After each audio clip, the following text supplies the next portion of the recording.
Assalamualaikum warahmatullahi wabarakatuh.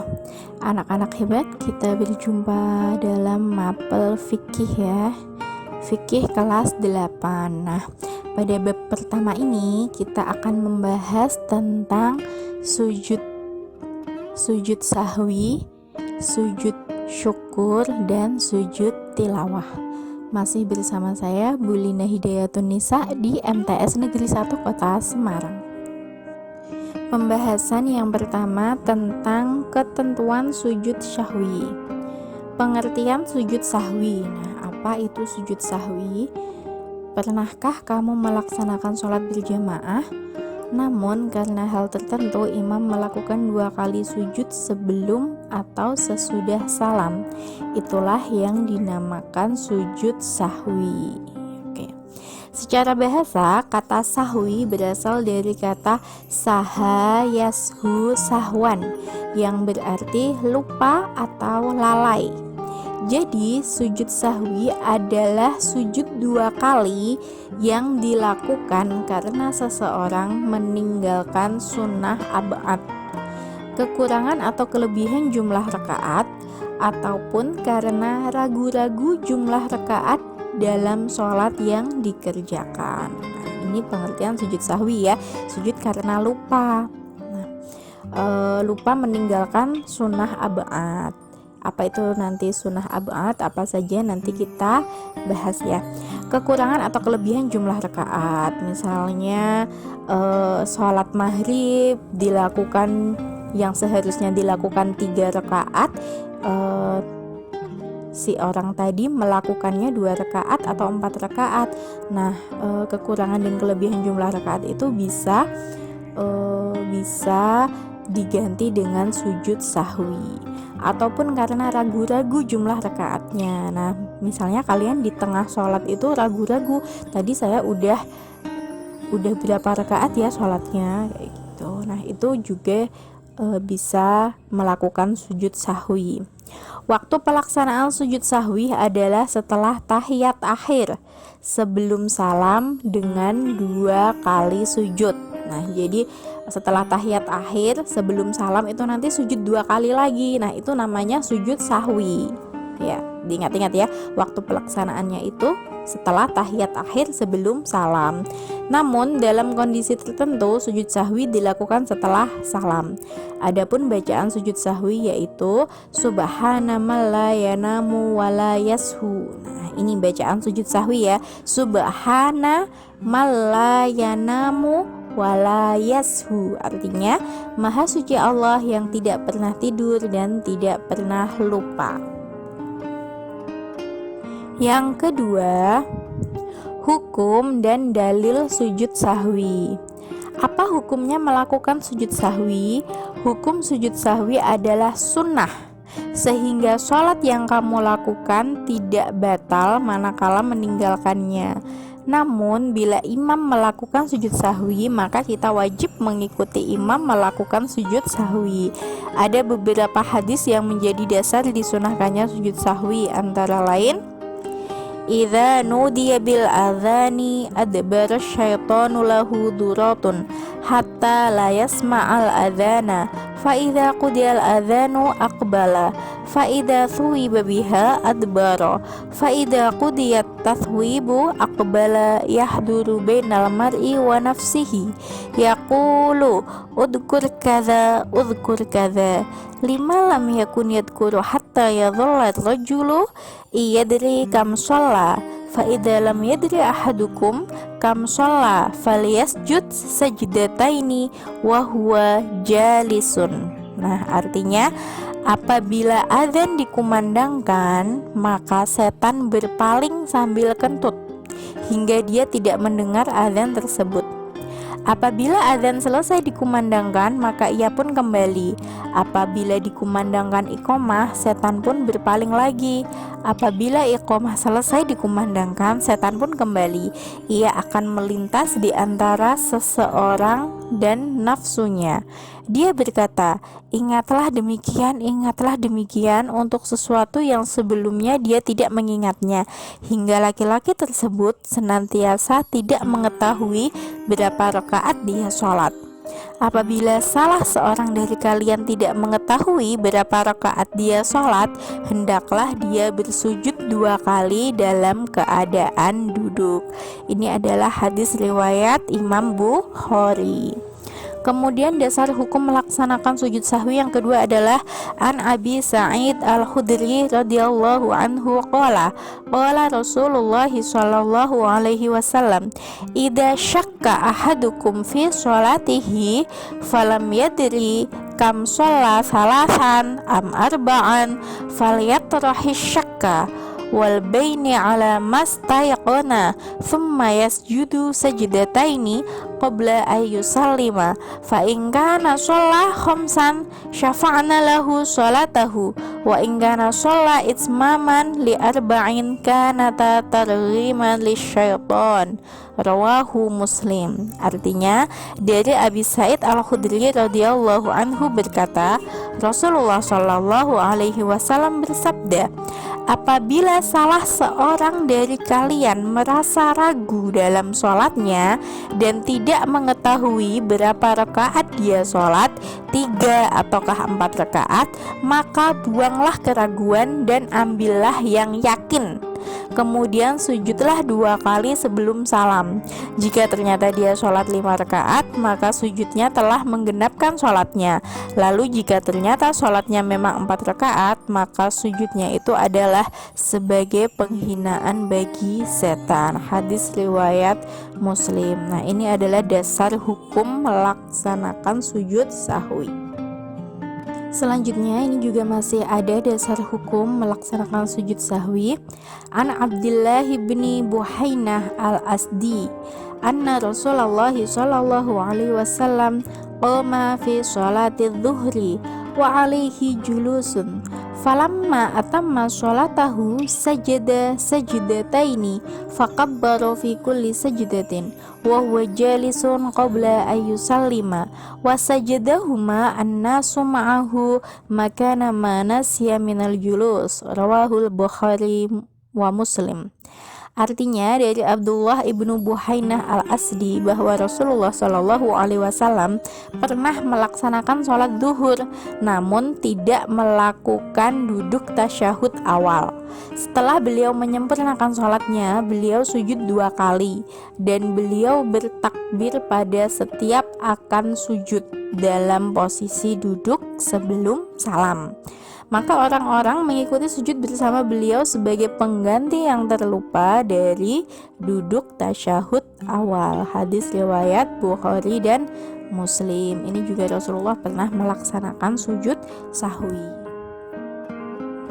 Selanjutnya, sebab-sebab sujud sahwi. Yang pertama adalah meninggalkan sunnah ab'ad, yaitu amalan sunnah yang apabila tertinggal maka disunahkan sujud sahwi. Amalan-amalan saja apa itu? Nanti kita bahas di slide selanjutnya. Kemudian penyebab sujud sahwi yang kedua adalah ragu-ragu dalam hal meninggalkan sunnah ab'ad. Yang ketiga, mengerjakan sesuatu yang dapat membatalkan jika dikerjakan dengan sengaja dan tidak membatalkan jika lupa, seperti menambah rukun sholat. Jika seseorang menambahkan amalan sholat karena lupa, misalnya ia ruku 2 kali atau berdiri di waktu ia harus duduk, atau sholat 5 rakaat pada sholat duhur misalnya, maka disunahkan sujud sahwi. Nah, menambah rakaat ini salah satu contoh hal yang membatalkan sholat jika dilakukan dengan sengaja. Tetapi jika dilakukan karena lupa, maka ini disunahkan untuk melaksanakan sujud sahwi. Kemudian penyebab sujud sahwi yang keempat adalah memindahkan rukun qauli yang berupa ucapan kepada yang bukan tempatnya. Misalnya membaca surat Al-Fatihah ketika ruku. Nah, ini kan surat Al-Fatihah ini kan merupakan rukun qauli ya, rukun yang berupa ucapan. Lah, Al-Fatihah kok dibaca ketika ruku, itu kan tidak pas. Nah, ini dalam kondisi seperti ini kalau lupa seperti ini disunahkan untuk melaksanakan sujud sahwi. Kemudian penyebab yang kelima adalah ragu jumlah rakaat. Contohnya ketika ragu apakah baru 3 rakaat atau sudah 4 rakaat, maka yang ditetapkan adalah 3 rakaat. Lalu menambah 1 rakaat lagi dan sujud sahwi sebelum salam. Oke, sujud sahwinya sebelum salam. Itu adalah di antara penyebab dari sujud sahwi. Selanjutnya, kapan sujud sahwi itu dilakukan? Apakah sujud sahwi dilakukan setelah salam atau sebelum salam? Nah, ini ada 2 tempat ya. Nah, ternyata sujud sahwi itu ada yang dilakukan setelah salam dan ada juga yang dilakukan sebelum salam. Yang pertama, sujud sahwi dilakukan sebelum salam jika 1. Lupa mengerjakan sunnah ab'ad dan teringat sebelum salam. Yang kedua, ragu terhadap hitungan jumlah rakaat sholat yang sedang dikerjakan, dan musolli atau orang yang sholat tidak yakin mengenai hitungan jumlah rakaat. Ini melaksanakan sujud sahwinya sebelum salam ya. Kalau lupa mengerjakan sunnah ab'ad, ingatnya sebelum salam itu udah ingat. Jadi nanti sebelum salam dia melakukan sujud sahwi. Yang kedua, sujud sahwi juga bisa dilakukan setelah salam jika terdapat penambahan jumlah rakaat sholat, terdapat penambahan gerakan dalam sholat, kemudian ragu dan bisa menentukan mana yang lebih meyakinkan. Ini sujud sahwinya dilakukan setelah salam. Selanjutnya, hikmah melaksanakan sujud sahwi. Banyak hikmah yang dapat kita ambil dari pelaksanaan sujud sahwi. Di antaranya adalah A. Menjauhkan diri dari sikap sombong dan takabur. Yang kedua, menumbuhkan sikap rendah diri di hadapan Allah Subhanahu wa Ta'ala. Yang ketiga, menumbuhkan kesadaran akan kelemahan kita sebagai hamba, sekaligus kesadaran akan keagungan Allah yang Maha Kuasa. Dan yang keempat, hikmah sujud sahwi yang keempat adalah menyadarkan bahwa manusia adalah yang sering salah dan lupa, sehingga harus banyak mohon ampun kepada Allah Subhanahu wa Ta'ala. Ini adalah hikmah dari sujud sahwi. Nah, pembahasan selanjutnya adalah identifikasi amalan sunnah ab'ad dan sunnah hayat ya. Jadi kalau tadi sujud sahwi itu dilakukan karena meninggalkan sholat ab'ad, maka dia disunahkan sujud sahwi. Nah, yang perlu kalian ketahui adalah sunnah itu dibagi menjadi 2. Ingat-ingat ya, ada 2 sunnah. Yang pertama sunnah ab'ad dan yang kedua sunnah hayat. Kalau sunnah ab'ad ditinggalkan, maka dianjurkan untuk melaksanakan sujud sahwi. Tetapi kalau sunnah hayat ditinggalkan atau tidak dikerjakan, maka tidak dianjurkan untuk melaksanakan sujud sahwi. Baik, apa saja amalan-amalan yang termasuk sunnah ab'ad dan sunnah hayat itu?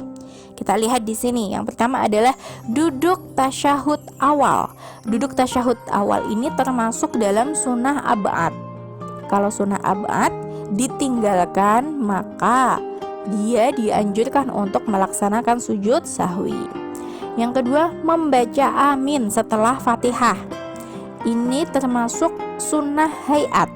Kalau sunnah hayat ditinggalkan, tidak usah sujud sahwi. Kemudian yang ketiga, membaca tasyahud awal, at-tahiyatul mubarakatus itu ya. Ini juga termasuk sunnah ab'ad. Kalau ditinggalkan, maka dia dianjurkan untuk melaksanakan sujud sahwi. Kemudian yang keempat, mengangkat kedua tangan ketika takbiratul ihram. Itu adalah sunnah hayat. Kalau sunnah hayat ditinggalkan, tidak usah melaksanakan sujud sahwi. Kemudian yang kelima, membaca doa kunut pada rakaat akhir sholat subuh dan sholat witir mulai pertengahan Ramadan. Nah, ini juga termasuk sunnah ab'ad ya. Ini juga termasuk sunnah ab'ad, dan jika itu ditinggalkan, maka dianjurkan untuk melaksanakan sujud sahwi. Kemudian yang keenam, berdiri saat membaca doa kunut. Ini juga termasuk sunnah ab'ad. Jika ditinggalkan, maka dianjurkan untuk melaksanakan sujud sahwi. Yang ketujuh, membaca tasbih ketika ruku. Subhana rabbiyal azimi wa bihamdih. Itu termasuk sunnah hayat. Kalau ditinggalkan, ya, bacaan tasbih ketika ruku itu ditinggalkan, tidak usah melaksanakan sujud sahwi. Yang kedelapan, membaca sholawat atas Nabi pada saat tahiyat awal. Ini juga termasuk sunnah ab'ad. Jika ditinggalkan, maka dianjurkan melaksanakan sujud sahwi. Yang kesembilan, membaca doa iftitah. Kalau membaca doa iftitah itu kabira walhamdulillahi katsira dan seterusnya ya. Itu termasuk sunnah hayat. Kalau ditinggalkan, tidak usah melaksanakan sujud sahwi. Yang ke-10, membaca sholawat pada keluarga Nabi pada saat tahiyat akhir. Wa ala ali sayyidina Muhammad itu ya. Itu termasuk sunnah ab'ad. Kalau ditinggalkan, dia dianjurkan untuk melaksanakan sujud sahwi. Yang ke-11, membaca tasyahud akhir ya. Itu juga termasuk sunnah ab'ad, dan jika ditinggalkan maka ia dianjurkan untuk melaksanakan sujud sahwi. Dan yang ke-12 adalah mengucapkan salam kedua. Nah, salam yang kedua dalam sholat ini termasuk sunnah hayat. Kalau ditinggalkan, tidak usah melaksanakan sujud sahwi. Nah, jadi tadi sujud sahwi itu sujud yang dilakukan jika meninggalkan amalan-amalan sunnah ab'ad ya. Apa saja amalan-amalan yang termasuk dalam sunnah ab'ad itu kalian bisa lihat di tabel ini. Duduk tasyahud awal, membaca tasyahud awal, membaca doa kunut pada rakaat akhir sholat subuh dan sholat witir mulai pertengahan Ramadan, kemudian berdiri saat membaca doa kunut, membaca sholawat atas Nabi pada saat tahiyat awal, membaca sholawat pada keluarga Nabi pada saat tahiyat akhir, dan membaca tasyahud akhir. Ini adalah amalan-amalan yang termasuk sunnah ab'ad yang jika ditinggalkan maka disunahkan untuk melaksanakan sujud sahwi. Tetapi jika sunnah hayat itu contohnya seperti membaca amin setelah Fatihah, mengangkat kedua tangan ketika takbiratul ihram, itu jika ditinggalkan tidak dianjurkan untuk melaksanakan sujud sahwi karena dia adalah sunnah hayat. Itu ya, paham ya kalian bedanya sunnah ab'ad dengan sunnah hayat. Sunnah ab'ad kalau ditinggalkan maka dianjurkan sujud sahwi, tetapi sunnah hayat kalau ditinggalkan maka tidak usah sujud sahwi.